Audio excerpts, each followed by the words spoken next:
Hey everybody, it's Tripl-L coming in for a very quick summary rundown for chapter 341 for My Hero Academia before I get started with my day. Anyway, the spoilers did come out this morning and we are getting the story of how we became heroes, and I think the title is -1. So it's one covering the villains, I believe. Well, no, it's not I believe. It's covering the villains. I think it's -1. So just very quickly, I want to say, like, I thought that we would be getting, well, I was hoping that we would be getting Class 1B and Shinzo, but I guess the author decided, nope, we only need to see the support heroes, we don't need to see the general course, we don't need to see anyone else, that's everyone who's going to be a hero, whatever. And then you have the stuff here with the villains. Now, I've seen the spoiler images, I'm looking at them right now as well, and they're pretty dark, so it's hard to make out like the really small details, but not a problem. We'll go through it. We have the summary from Atsushi, who was kind enough to put one up on Twitter. There was another summary as well, and like looking at the two summaries, yeah, they're pretty consistent with each other, so not a big issue. From what I can see in the images here, it does look like there's just a lot of panels that nothing really important is going on. So what's going to be really there are a lot of panels where there's no dialogue, so it does look like it's going to be a relatively empty chapter, like compared to the normal Hero Academia stuff. Like, I'm looking at it right now and there are so many panels of just no dialogue. Even the final page, there's no dialogue, although I am able to see a certain slime villain that I did not think was actually going to be showing back up. So let's just go in and read what we got for the spoilers. My Hero Academia chapter 341 full summary. The chapter begins with Toga in her house, which is destroyed and full of graffiti calling her a demon. So the image for that actually makes me think back to Gentle's house, how Gentle's house had all the graffiti and all that kind of stuff. It's unfortunate that this is how things go down, but the house looks long since abandoned. There's like beer cans everywhere. It's actually, thinking about it, like, this must have been, because Toga wouldn't have been identified, I think. This must have been post the war, which I'm assuming it's post-war.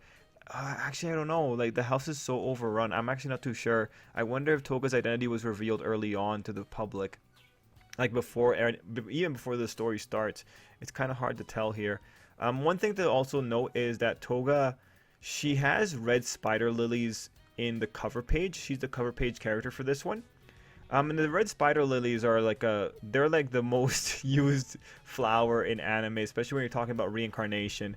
The red spider lilies, at first I couldn't figure out why you would be putting the red spider lilies on here, but there's something that happens with twice later on in the summary, so I'll come back to this idea. Anyway, she goes through the rooms and remembers her childhood when her parents told her to repress the desire for blood and act normal, because no one would accept this side of her. Arriving at her room, she remembers a dream she had every night where a red sparrow danced on her belly and entered her navel, dyeing Toga herself red and continuing to dance inside of her. So that panel, that sequence of the sparrow dancing on her, I'm not sure, I can't see any spot where it goes inside of her, but there's images of Toga biting herself and sucking her own blood, which definitely kind of indicates how deep this fascination with blood went. Like, actually seeing her in her sleep biting herself, that makes it feel like she has less control over this particular impulse. But just because you have less control over a particular impulse doesn't mean you're somehow justified in acting out that particular impulse. So this is 100% a chapter that's here to kind of try and build more for Toga, and it's likely because Ochako is going to try to save her. So right now it looks like you're building Toga up as more of a victim to this kind of stuff, and this is just going to be the setup for Ochako, is what I'm looking at from right here. After reiterating that she has left her old life behind, she leaves the house and runs into Dobby, who is impressed that a crazy person like her has a sentimental heart. I mean, I feel like we knew that she had a sentimental heart from early on. I mean, like, it was obsessive, but okay. He asked her if she has made up her mind about ending the world, and Toga confirms, saying that she was convinced long ago.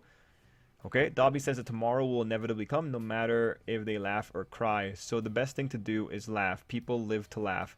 So that's actually, I think that's kind of new rhetoric for Dobby. Like, I don't think he's ever talked about the value of laughter before. This is kind of going towards Miss Joke a little bit more. But that'll be really interesting to see what the final dialogue is going to be for that one. As he says this, he burns down Toga's old house. She comments that he's a kind person for going after her. But he quickly says that he only did it to make Endeavor's life harder harder in the near future. And the main reason is the following. Dobby took the blood of Twice's main body right after his death and gave it to Toga, knowing that she could use his quirk because it is the blood of someone she loved. They will continue the tragic parade of Jin, or I'm not going to pronounce his Japanese name. One thing I will say here is that, like, just looking at this, Dobby seems like he's in full-on manipulation mode here. And as I'm seeing him burn down the house, I'm really thinking that they're very lucky that everyone's so stressed right now that they didn't have anyone watching these kind of locations. I actually wonder if maybe they have cameras they can use. It's kind of hard to tell like what exactly the surveillance level of the Hero Academia Society is right now. And you know, would the police actually come to see a giant blue bonfire? Maybe not.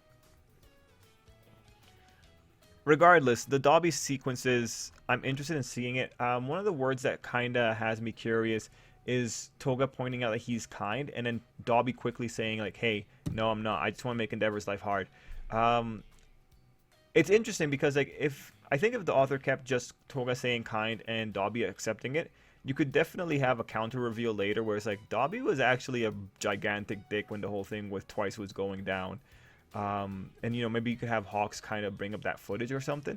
But with Dobby flat out telling Toga that he's just doing this for his own sake, it makes it a little bit harder. Props to Dobby for being so honest about it in general. The scene cuts to the cave with Shigaraki screaming and Spinner getting scared. As he looks in that direction, he sees a massive flesh sticking out of Shigaraki's body. So with the images, it's kind of hard to actually see what that extra bit of flesh is. So there's like two images I'm not sure of, but one of the images I'm seeing is Shigaraki's busted up hand, and it looks like he's regrowing his fingers.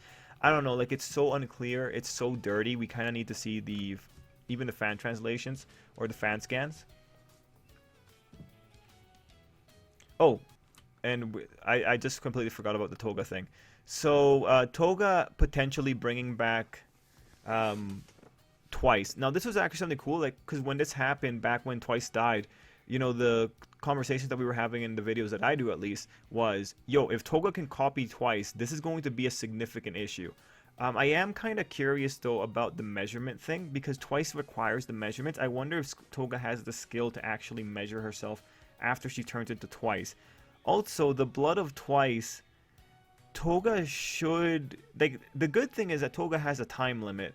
We just don't know her efficiency on that little bit of blood that she gets. So she has like a little vial of blood. Anyway, Twice is coming back, and this was probably like the worst case scenario because now he can actually replicate a lot of, actually just replicating Shigaraki by itself and creating 10 Shigarakis will be a gigantic problem.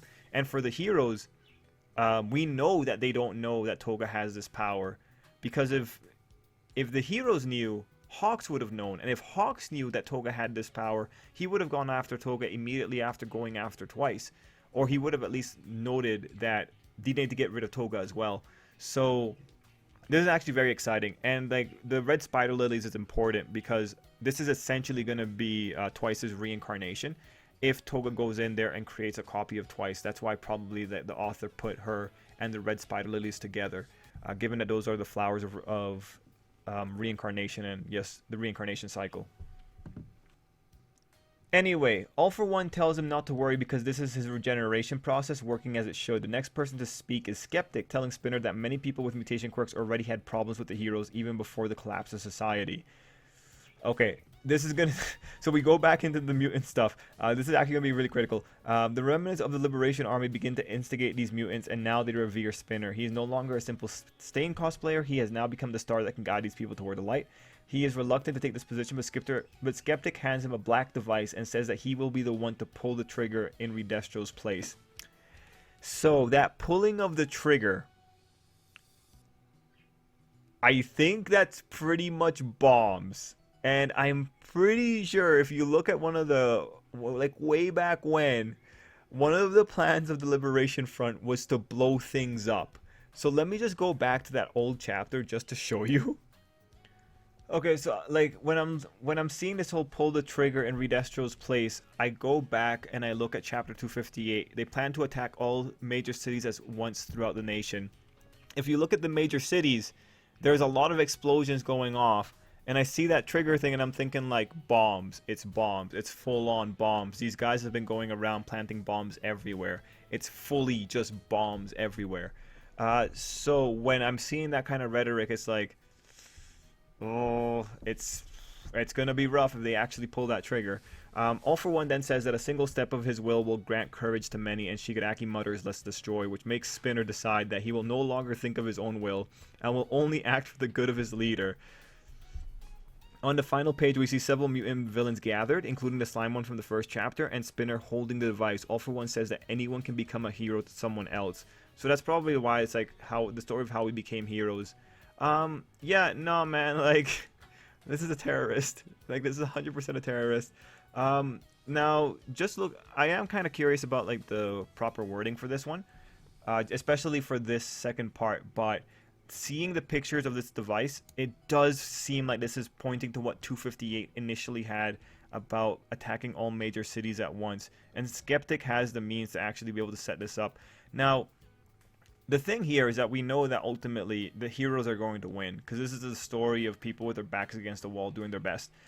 The thing here is the mutant shapes, like, unfortunately, they really need to win. The villains really, really, really need to win, because if they come out of this, because if they lose, the mutant shapes are going to have a worse time. Because remember, the problem with the mutant shapes isn't just heroes in general. The problem with the mutant shapes is that people discriminate against them in rural areas where there's less of a hero presence.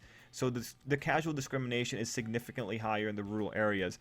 If you have a situation where these mutant shapes are seen as a major attacking force that brought down the major cities, the people in the rural areas will feel more emboldened in discriminating against them because it's like they're villains. So they're going to paint everyone with one single brush.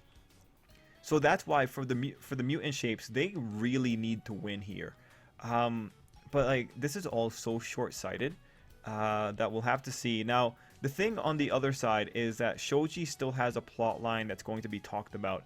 So Shoji, being a person who has been negatively affected by the way people are scared of mutant shapes, you know, it really comes down to what exactly is going to happen here when it comes to the mutant shape. Because the other issue with the mutant shapes is that they're civilians that have been radicalized.